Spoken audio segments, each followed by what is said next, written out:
আসসালামু আলাইকুম সবাইকে। ইয়োর দুটো শব্দের উচ্চারণই সেম, কিন্তু মিনিং আলাদা। চলুন দেখে নিই। প্রথমে আসি ইয়োর, যার অর্থ হলো তোমার। একটা এক্সাম্পল দেখে নিই। Your bag is nice. এই বাক্যের অর্থ হলো তোমার ব্যাগটা সুন্দর। এখানে এই ইয়োর বলতে বোঝানো হচ্ছে যে তোমার ব্যাগটা সুন্দর। এরপর আসি ইয়োর।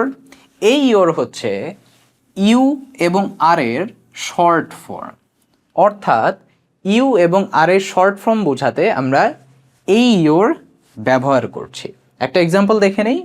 ইয়োর ভেরি ট্যালেন্টেড, অর্থাৎ তুমি অনেক মেধাবী।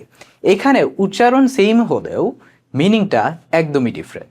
আশা করি এই ভিডিও দেখার পর আপনারা দুটো শব্দের মধ্যে পার্থক্য খুঁজে বের করতে পারবেন। আসসালামু আলাইকুম সবাইকে, আল্লাহ হাফেজ।